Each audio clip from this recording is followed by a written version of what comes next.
Hey everyone, welcome to my channel. तो हम कर रहे हैं क्लास 8th की कॉर्डोवा पब्लिकेशन की साइंस का chapter number 18 pollution of air and water.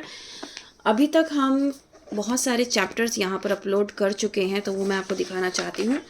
तो मेरे सिर्फ 3 चैप्टर्स रहते हैं जो मुझे करने हैं। ये बाकी सारे चैप्टर्स जो हैं crop production and management, micro organisms 1 2 3 4 5 6 7 8 तक, यहाँ तक चैप्टर अपलोडेड है चैनल पे। देन 9 अपलोड नहीं है, 9th में अपलोड करूँगी।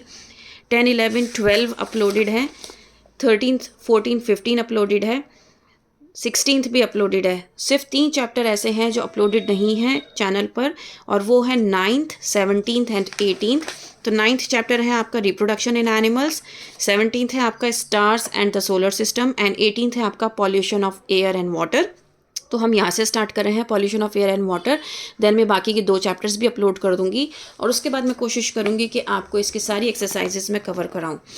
Okay, so let's start without wasting any time. Pollution of air and water, ये हम जानते हैं कि पॉल्यूशन एक बहुत बड़ा रोल प्ले करता है आज के टाइम में। रोल प्ले मतलब ये कह सकती हूँ कि आजकल दिल्ली में आप देख रहे हो कि दिल्ली में पॉल्यूशन की छुट्टियां पड़ी हैं। इससे पहले कभी होता था? हमने समर ब्रेक सुनी है, हमने विंटर ब्रेक सुनी है, हमने ऑटम ब्रेक सुनी है, लेकिन कभी हमने पॉल्यूशन ब्रेक नहीं सुना था। लेकिन पिछले 4 साल से यहाँ पर पॉल्यूशन ब्रेक भी होता है। भले ही उसमें आपकी ऑनलाइन क्लासेस चलती हैं, लेकिन पॉल्यूशन ब्रेक होता है। तो आप कह सकते हो कि पॉल्यूशन एक बहुत बड़ा एक मैटर बन गया है आज के टाइम में। और पॉल्यूशन हर तरह से, एयर में, वाटर में, एयर क्वालिटी जो है, पॉल्यूशन की वजह जो एयर क्वालिटी है वो बहुत ज़्यादा ख़राब हो गई है, जिसकी वजह से हमारा बाहर निकलना मुश्किल हो रहा है, और इसीलिए छुट्टियाँ डाली गई हैं, राइट।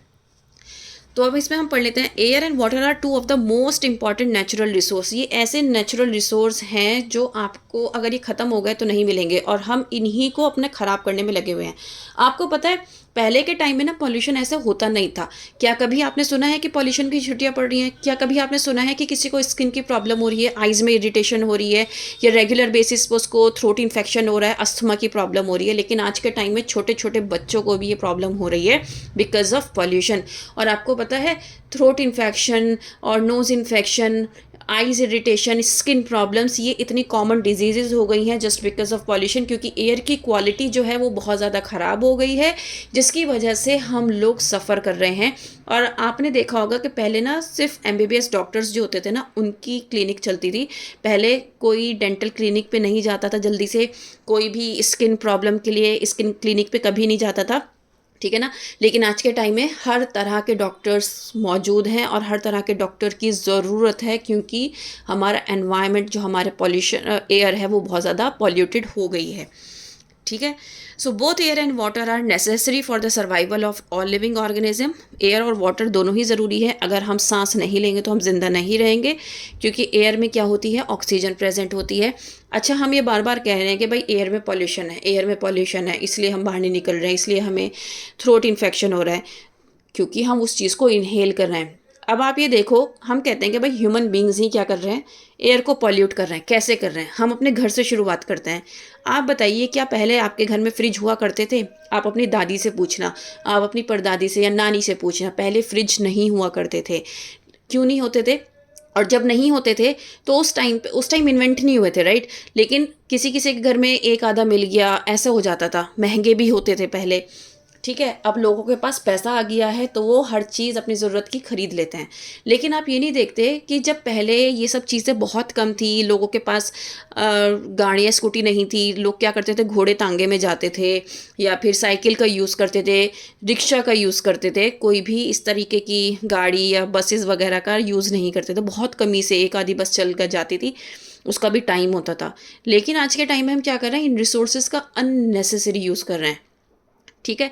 हमारे घर में फ्रिज है जो कि क्लोरोफ्लोरोकार्बन्स क्या करता है, रिलीज़ करता है, राइट। क्लोरीन, फ्लोरीन और जिसमें कार्बन होता है, जो कि एयर में मिक्स होकर हमें ही हार्म पहुंचा रहा है। हम AC जो है वो रेगुलर बेसिस पे यूज़ करते हैं, उसमें से भी आपको CFC निकलती है, क्लोरोफ्लोरोकार्बन्स निकलती हैं, जो कि अल्टीमेटली क्या कर रही है, एयर को पॉल्यूट कर रही है और हमें हार्म कर रही है। तो ये क्या कर रहे हैं, हम ही तो अपने लिए सारी प्रॉब्लम्स क्रिएट कर रहे हैं ना। मैंने अभी आपको बताया कि पहले के ज़माने में क्या होता था, हम लोगों के घरों में ना कार्स वगैरह नहीं होती थी। अगर किसी के घर में तो पूरे, मतलब अगर किसी का बहुत बड़ा ख़ानदान है तो उसमें एक गाड़ी हो गई सबके, है ना। तो वही उसको बहुत अमीर माना जाता था। लेकिन आज हर एक के घर में 4-4 गाड़ी खड़ी हैं।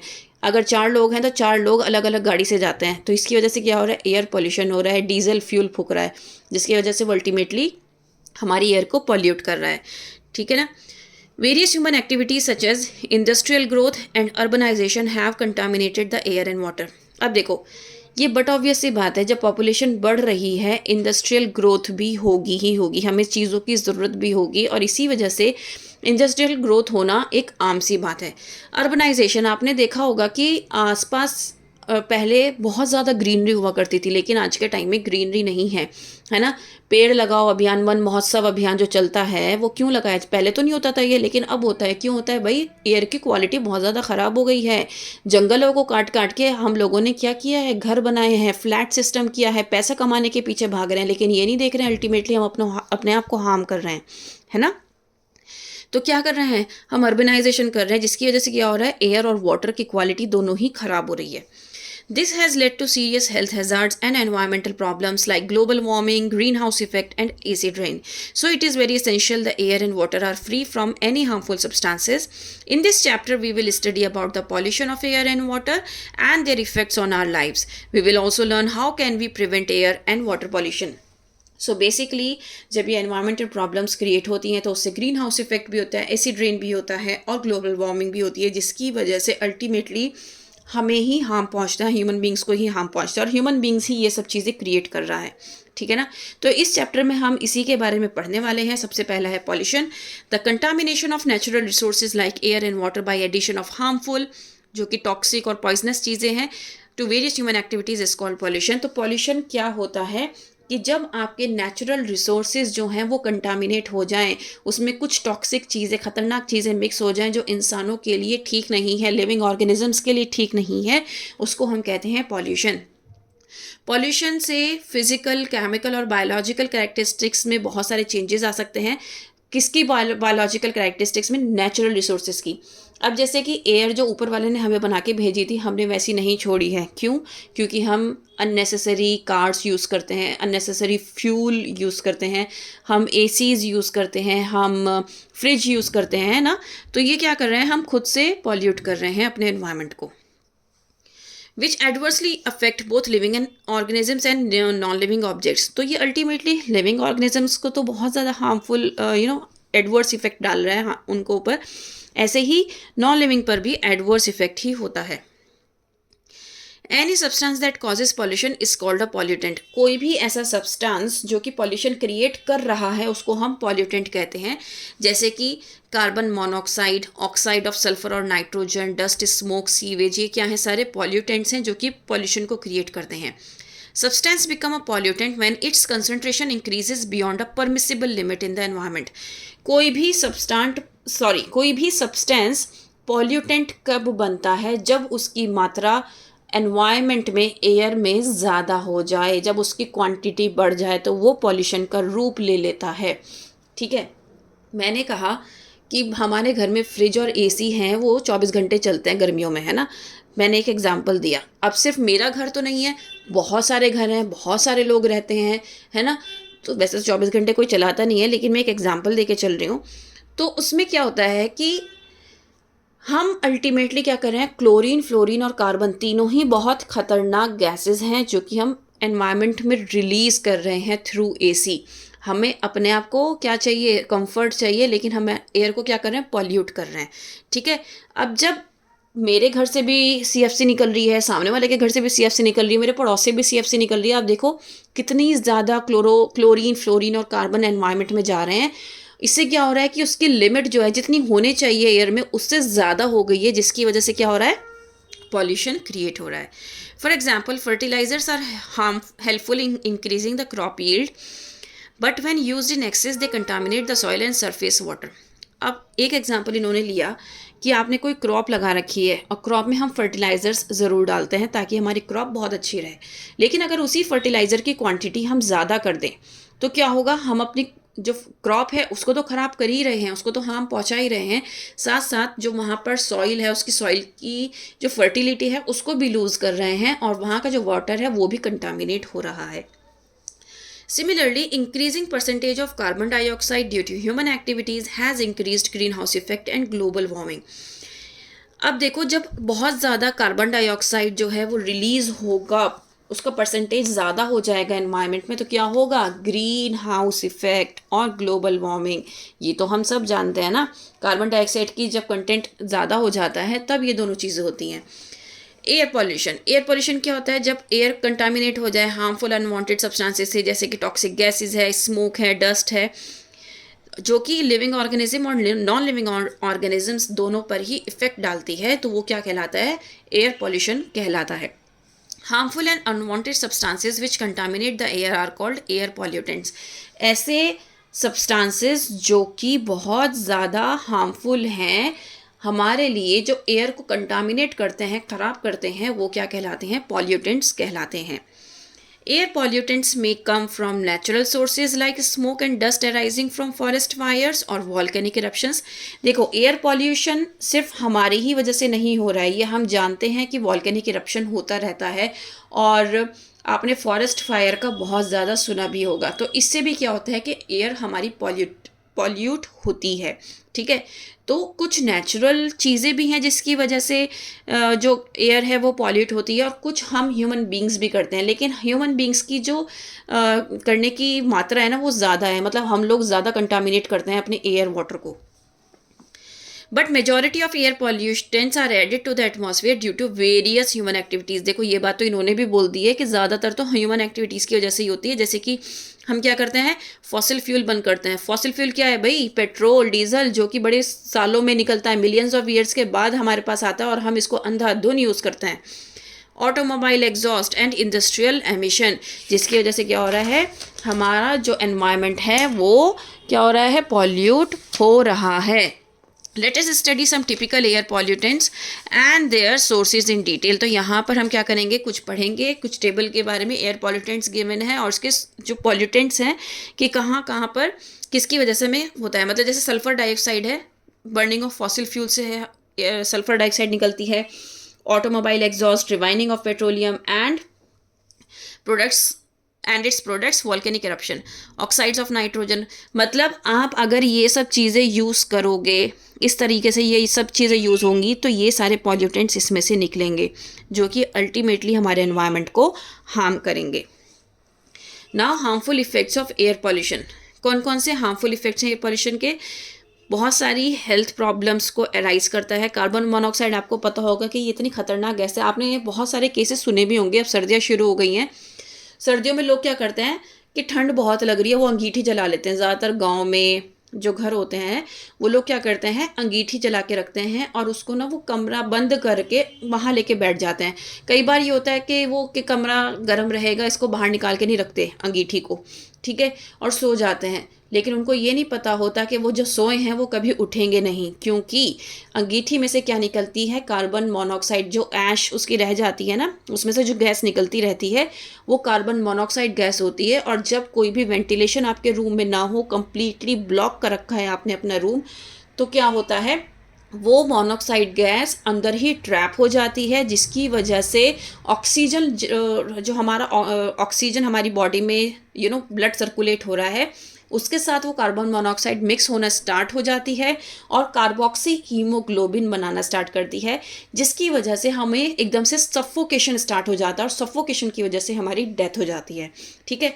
तो आपको पता होना चाहिए कि कार्बन मोनोऑक्साइड क्यों पॉइजनस गैस है, ठीक है। इसीलिए कहा जाता है कि कोई भी इस तरह की चीज़ आप अपने रूम में ना रखें जब आप सोने के लिए जा रहे हो। It is colorless and odorless. When inhaled in excess, it combines with the hemoglobin of blood and forms carboxyhemoglobin. ये मैंने सब आपको बता दिया है। This prevents it from carrying oxygen. As a result, the blood becomes oxygen deficient, which causes unconsciousness or even death. ये मैंने सब आपको समझा दिया है। Oxides of sulfur. So sulfur dioxide and sulfur trioxide cause various respiratory problems and even damage lungs. आपने देखा होगा कि बहुत सारे लोगों को आजकल ख़ास तौर पे कोविड के बाद लंग्स की प्रॉब्लम ज़्यादा होने लगी है। उसका रीज़न यही है कि एयर में सल्फ़र की क्वांटिटी जो है वो बढ़ जाती है, जिसकी वजह से क्या होता है? जिनको थोड़ा सा भी रेस्पिरेटरी इशू है ना, या कोविड के टाइम से गुजरा हुआ है, जिनको कोविड हुआ है, तो उनके लंग्स पे इफेक्ट पड़ता है। तो इससे क्या होता है, थोड़ा सा भी सल्फर की क्वांटिटी ज़्यादा हुई एयर में तो उनको फिर से रेस्पिरेटरी इशू आने स्टार्ट हो जाते हैं। तो क्या होता है, ऐसे में उनको बहुत ज़्यादा प्रिवेंशन की ज़रूरत होती है। Next we have oxides of nitrogen cause lung congestion. ये भी यही हुआ कि लंग कंजेशन की प्रॉब्लम क्रिएट हो जाती है, जिससे हमें अल्टीमेटली रेस्पिरेशन में ही प्रॉब्लम होगी। Fumes coming out of chemical industries cause irritation in eyes, nose and throat. Fumes की वजह से आइज, नोज और थ्रोट में इन्फेक्शन होता है। Particles of lead oxide present in the automobile exhaust can cause mental disorder and brain damage. तो अब देखो आप, लेड ऑक्साइड की वजह से कितनी खतरनाक बीमारी हो सकती है। मेंटल डिसऑर्डर भी हो सकता है और ब्रेन डैमेज भी हो सकता है। और जब हम डस्ट पार्टिकल्स एयर में प्रेजेंट होते हैं तो वो ब्रोंकाइटिस, अस्थमा को क्या करते हैं, ये बीमारियां पैदा करते हैं। Air pollution can cause acid rain. तो एसिड रेन भी एयर पॉल्यूशन की वजह से होती है। Burning of fossil fuel like coal, petrol और डीजल प्रोड्यूसेस कार्बन डाइऑक्साइड। जब fossil fuel, coal, petrol, diesel जब ये बर्न होते हैं तो इससे क्या होता है, carbon dioxide, carbon monoxide, oxide of sulphur, oxide of nitrogen और अनबर्न हाइड्रोकार्बन्स निकलते हैं, जिसकी वजह से क्या होता है, वो एटमॉस्फेयर में जाते हैं। ठीक है, the oxides of sulphur and oxides of nitrogen react with water vapour present in the atmosphere to form sulphuric acid. अब जो सल्फर और नाइट्रोजन के ऑक्साइड्स हैं वो वाटर के साथ क्या करेंगे, वाटर वेपर जो प्रेजेंट होता है एयर में उसके साथ रिएक्ट करेंगे और सल्फ्यूरिक एसिड को फॉर्म करते हैं। ठीक है, सल्फ्यूरिक एसिड और नाइट्रिक एसिड, जो कि क्या है, स्ट्रॉन्ग एसिड्स हैं। और यही इन्हीं एसिड्स की वजह से क्या होती है, जब कोई रेन ऊपर से नीचे पड़ती है तो वो अर्थ पर आती है, और जिसे को हम क्या कहते हैं, एसिड रेन कहते हैं। Rain water containing large amount of dissolve acid, वो क्या कहलाता है, एसिड रेन कहलाता है। अब वो डिजोल्व एसिड कहाँ से आया, यहाँ से आया। Damaging effect of acid rain. अब वो कौन कौन से डैमेजिंग इफेक्ट हैं एसिड रेन के, वो हम पढ़ लेते हैं। Acid rain increases the acidity of soil and thus affects the plant and animal's life. It leads to the loss of soil fertility.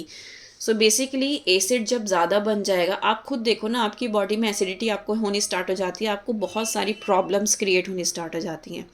Sir में दर्द रहने लगता है, किसी चीज़ में दिल नहीं लगता है, रेगुलर आपको बर्ब्स आती हैं, राइट। सो क्या होता है, आप बहुत ज़्यादा इरिटेटेड से फील करते हो। तो वही चीज़ सॉइल के साथ भी है। अगर उसमें एसिड बहुत ज़्यादा मिक्स हो जाएगा तो प्लांट्स और एनिमल्स को अफेक्ट करेगा, फर्टिलिटी ख़त्म कर देगा। वाटर जो है लेक्स का, रिवर्स का, वो भी एसिडिक हो जाएगा, जिसकी वजह से जहाँ जहाँ वो पानी जाएगा, जैसे अगर प्लांट्स में गया या एनिमल्स उसको पी रहे हैं तो वो उनको अफेक्ट करेगा। Acid rain destroys monuments and buildings. आपने ताजमहल का तो सुना ही होगा कि एसिड रेन की वजह से ताजमहल का जो पत्थर है वो पीला पड़ गया है, तो वो डिस्ट्रॉय करता है मॉन्यूमेंट्स को भी और बिल्डिंग्स को भी। Acid rain promotes corrosion of metallic object like railway, bridge and gates. और ये हम जानते हैं, उनको हम ढक भी नहीं सकते कि बारिश हो रही है भाई ढक दो, जंग लग जाएगा, नहीं तो ऐसा हम नहीं कर सकते, right. Air pollution cause global warming. अब भाई ये तो बट ऑब्वियस सी बात है, एनवायरनमेंट में कार्बन कंटेंट ज़्यादा होगा, ग्लोबल वार्मिंग होगी। कार्बन कंटेंट ज़्यादा होगा, ग्रीन हाउस इफेक्ट होगा, राइट।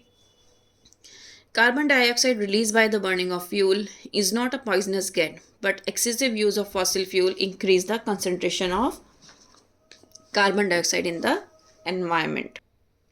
फ्यूल के बर्न होने से जो कार्बन डाइऑक्साइड निकल रही है वो इतनी ज़्यादा पॉइजनस नहीं है, लेकिन अगर हम फॉसिल फ्यूल को बहुत ज़्यादा मात्रा में यूज़ करने लग जाएं तो कार्बन डाइऑक्साइड जो रिलीज़ हो रही है वो बहुत ख़तरनाक है। This leads to greenhouse effect, the phenomena where by the earth's atmosphere traps solar radiation because of the presence of gases like carbon dioxide, water vapor, methane, CFC। इसको मैंने आपको बहुत बार समझाया है अभी इस चैप्टर में। Chlorofluorocarbons is called green house effect. तो जब हमारे एयर में बहुत ज़्यादा सोलर रेडिएशन किसकी वजह से, कार्बन डाइऑक्साइड, वाटर वेपर, इन सब की वजह से हो जाए तो क्या कहलाता है, ग्रीन हाउस इफेक्ट कहलाता है।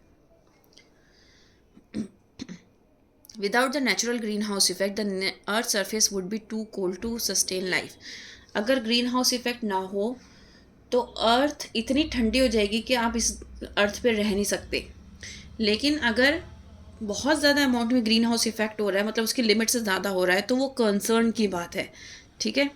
जिसकी वजह से क्या होगा, आपका जो टेम्परेचर है, आपने देखा होगा आजकल गर्मी बहुत, जब गर्मी होती है तो बहुत ज़्यादा गर्मी होती है और जब सर्दी होती है तो बहुत ज़्यादा सर्दी होती है। तो उसका रीज़न यही है कि वो अपनी लिमिट से ज़्यादा हो रहा है, ठीक है। तो जब बहुत ज़्यादा गर्मी होती है, टेम्परेचर इंक्रीज़ हो जाता है, उसको हम कहते हैं ग्लोबल वार्मिंग। तो ग्लोबल वार्मिंग क्या है कि राइज इन एवरेज टेम्परेचर, जो एक एवरेज टेम्परेचर होता है उसको में भी ज़्यादा बढ़ोतरी हो रही है, ठीक है। जिससे क्या हो रहा है, अर्थ का टेम्परेचर बढ़ रहा है, उसी को हम कहते हैं ग्रीन हाउस इफेक्ट। अगर आप ये डायग्राम देखो तो यहाँ पर उन्होंने बहुत अच्छे से समझा रखा है कि solar radiation is reflected by the earth and the atmosphere. तो यहाँ पर वो आ रहा है, अर्थ सरफेस पे आ रही है, ठीक है। जिसमें क्या होता है, most radiation is absorb by the earth surface and warmed. तो कुछ रेडिएशंस क्या करती हैं भाई, ग्रीन हाउस होना ज़रूरी है, ग्रीन हाउस इफेक्ट होना बहुत ज़रूरी है, वरना अभी हमने पढ़ा है कि अर्थ सबसे कोल्डेस्ट प्लेस हो जाएगी और हम यहाँ पर रह नहीं सकेंगे। लेकिन अगर उसी में ग्रीन हाउस गैसेस जो हैं वो बहुत ज़्यादा रिलीज़ होना स्टार्ट हो जाएं तो वो ग्लोबल वार्मिंग को क्या करती हैं, ग्लोबल वार्मिंग हो जाती है, मतलब टेम्परेचर एक्सेसिवली इंक्रीज हो जाता है अर्थ का। Damaging effects of global warming, polar caps would melt and water would flow into the sea. तो ग्लोबल वार्मिंग के क्या इफ़ेक्ट्स हैं भाई, पोलर कैप्स जो हैं वो मेल्ट होने स्टार्ट हो जाएंगे, जिससे क्या होगा, सी लेवल जो है वो बढ़ता चला जाएगा और जिसकी वजह से जो वहाँ के इलाके हैं वहाँ पर बाढ़ आ जाएगी। क्लाइमेट और रेनफॉल जो पैटर्न है वो भी चेंज हो जाएगा, ठीक है, जिसकी वजह से हमारा जो एग्रीकल्चरल और प्रोडक्शन ऑफ फूड है उस पर अफेक्ट पड़ेगा। Air pollution causes depletion of ozone layer. Air pollution की वजह से ओजोन लेयर डिप्लीट होती है, जिसकी वजह से क्या होता है, ग्लोबल वार्मिंग और ग्रीन हाउस इफेक्ट ये सारे अल्टीमेटली होने स्टार्ट हो जाते हैं। Ozone gas forms a layer in the stratosphere. आपको पता होना चाहिए कि ओजोन लेयर कहाँ होती है, स्ट्रेटोस्फेयर में होती है, ठीक है। जिससे इसका काम क्या होता है ओजोन का, कि ये हार्मफुल अल्ट्रावायलेट रेडिएशंस को अर्थ पर आने से रोकती है, ठीक है। Chlorofluorocarbons which are used in refrigerators, air conditioners and aerosol sprays when released in air damage the ozone layer of the atmosphere. अब आपको पता चल गया मैं बार बार एसी और फ्रिज की बात क्यों कर रही थी, क्यों ये इतना हार्मफुल है, क्योंकि ये ओजोन लेयर को डिप्लीट कर रहा है, जिसकी वजह से अल्ट्रावायलेट रेडिएशंस डायरेक्टली कहाँ पर आ रही हैं, अर्थ पर आ रही हैं और बहुत सारी स्किन डिजीज भी हो रही हैं।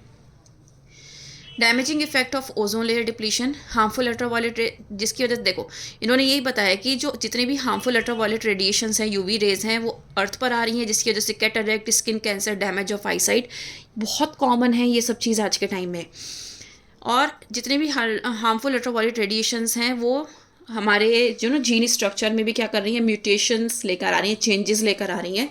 Harmful ultraviolet radiations cause damage to early developmental stage of fish, crabs and other animals।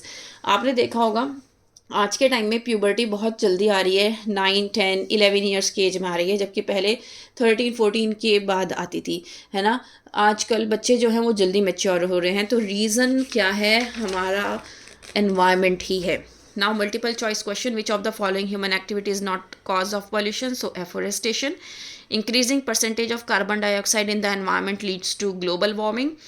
Pollutant sulfur dioxide is released by burning of fossil fuel. Ultraviolet radiations coming from the sun are stopped by an atmosphere layer known as ozone layer. Global warming leads to an increase in the temperature of the atmosphere. तो ये मैंने पहले से ही टिक करके रखे थे ताकि आपको कोई दिक्कत ना हो और आप इसको समझ लो। उम्मीद करती हूँ कि चैप्टर यहाँ तक आपको अच्छे समझ में आया होगा। फर्दर हम नेक्स्ट वीडियो में करेंगे। That's all for today, thank you.